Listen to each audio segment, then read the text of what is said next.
First time flight journey ಅಂತ ಅಂದರೆ ಈ ಒಂದು ವಿಡಿಯೋ ನಿಮಗೆ ಸೂಕ್ತವಾಗಿರುತ್ತೆ.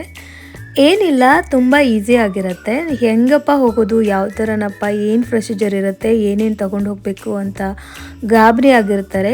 ಏನಿಲ್ಲ, ಎಂಟ್ರೆನ್ಸಿಗೆ ಹೋದ ತಕ್ಷಣವೇ ಅವ್ರು ನಿಮಗೆ ವೆಲ್ಕಮ್ ಮಾಡ್ತಾರೆ.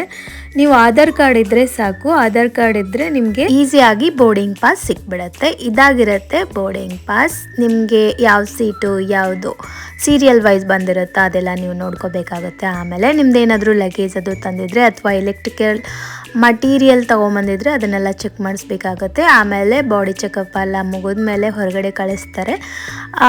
ಮತ್ತು ನಿಮಗೆ ಯಾವ ಗೇಟ್ಗೆ ಹೋಗಬೇಕು ಅನ್ನೋದನ್ನು ಕೂಡ ಅವರೇ ಹೇಳ್ತಾರೆ. ನಾವು ಗೇಟ್ 1ಗೆ ಹೋಗಿದ್ವಿ. ಒಳಗಡೆನೆ ನೀವು ಸ್ನ್ಯಾಕ್ಸ್ ಅದೆಲ್ಲ ತೊಗೊಂಡು ತಿನ್ಬೋದು, ನೋಡ್ಬೋದು. ಮೈಸೂರು ಅರಮನೆಯದು ಥೀಮ್ ಇಟ್ಕೊಂಡು ಒಂದು ಡಿಸೈನ್ ಮಾಡಿದ್ದಾರೆ. 1 hour ಬಿಫೋರ್ ನೀವು ಏರ್ಪೋರ್ಟ್ ತಲುಪಿರಬೇಕು. ಅದಾದ ನಂತರ ನಿಮಗೆ ಬೋರ್ಡಿಂಗ್ ಪಾಸ್ ಅದೆಲ್ಲ ಸಿಕ್ಕ ನಂತರ ನಿಮಗೆ ಒಂದು ಬಸ್ಸಲ್ಲಿ ಕರ್ಕೊಂಡು ಹೋಗ್ತಾರೆ ಏರೋಪ್ಲೇನ್ ಹತ್ರ. ಇನ್ನು ಲಗೇಜ್ ವಿಚಾರಕ್ಕೆ ಬಂದರೆ, ಲಗೇಜ್ ಜಾಸ್ತಿ ತುಂಬ್ಕೊಂಡು ಹೋಗಬಾರ್ದು. ಪೆನಲ್ಟಿ ಹಾಕ್ತಾರೆ. ಮತ್ತು ಅದು ಇದು ಅಂತ ಎಲೆಕ್ಟ್ರಿಕಲ್ ಮಟೀರಿಯಲ್ನ ಏನನ್ನು ತೊಗೊಂಡು ಹೋಗಿರಬಾರ್ದು. ನಿಮಗೆ ಲ್ಯಾಪ್ಟಾಪ್ ತೊಗೊಂಡು ಹೋಗೋಕ್ಕೆ ಅಲಾವಿದೆ, ಫೋನ್ ತೊಗೊಂಡು ಹೋಗೋಕ್ಕೆ ಅಲಾವಿದೆ, ಮತ್ತು ಚಾರ್ಜರ್ ಎಲ್ಲ ತೊಗೊಂಡು ಹೋಗ್ಬೋದು. ಪವರ್ ಬ್ಯಾಂಕ್ ಕೂಡ ನೀವು ತೊಗೊಂಡು ಹೋಗ್ಬೋದು. ಅದಾದ ನಂತರ ಫ್ಲೈಟ್ ಜರ್ನಿ 1 hour ಇರುತ್ತೆ. ನಾವು ಹುಬ್ಳಿ ಟು ಬೆಂಗಳೂರು ಹೋಗಿದ್ವಿ.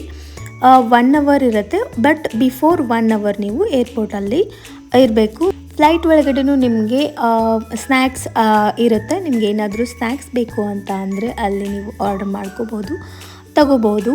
ಒಂಥರ ನೇಚರ್ ಚೆನ್ನಾಗಿರುತ್ತೆ. ನಮಗೊಂಥರ ಸ್ವರ್ಗಲೋಕದಲ್ಲಿ ಹೋಗಿದ್ವಿ ಅನ್ನೋ ಥರ ಫೀಲ್ ಬರುತ್ತೆ, ಚೆನ್ನಾಗಿರುತ್ತೆ. ಹಾಗೆ ನೀವು ಹೊರಗಡೆಯಿಂದ ಜಾಸ್ತಿ ಸ್ನ್ಯಾಕ್ಸ್ ಏನೂ ತೊಗೊಂಡು ಹೋಗಿರಬಾರ್ದು. ಆ್ಯಂಡ್ ಫೋನ್ ನೀವು ಜಾಸ್ತಿ ಯೂಸ್ ಮಾಡಬಾರ್ದು. ಒಂದು ವೇಳೆ ಯೂಸ್ ಮಾಡ್ತೀನಿ ಅಂತ ಅಂದ್ರೂ ಕೂಡ ನೀವು ಏರೋಪ್ಲೇನ್ ಮೋಡಲ್ಲಿ ಹಾಕಿ ಅದನ್ನು ಯೂಸ್ ಮಾಡಿ. ವಿತಿನ್ ಆನ್ ಅವರ್ ನೀವು ಏರ್ಪೋರ್ಟ್ ರೀಚ್ ಆಗ್ತೀರಿ, ದೇವನಹಳ್ಳಿ ಏರ್ಪೋರ್ಟು. ನಂತರ ನೀವು ಅಲ್ಲಿಂದ ಬಸ್ಸಲ್ಲಿ ನಿಮಗೆ ಕರ್ಕೊಂಡು ಹೋಗ್ತಾರೆ. 15 minutes ಪ್ರೊಸೀಜರ್ ಅದು. ಬಸ್ಸಲ್ಲಿ ಕರ್ಕೊಂಡು ಹೋಗಿ ನಿಮಗೆ ಎಕ್ಸಿಟ್ ಟರ್ಮಿನಲ್ಗೆ ಬಿಡ್ತಾರೆ. ಯಾವ ಟರ್ಮಿನಲ್ಗೆ ಹೋಗಿರ್ತೀರೋ ಆ ಟರ್ಮಿನಲಿಂದ ನೀವು ಎಕ್ಸಿಟ್ ತೊಗೋಬೋದು.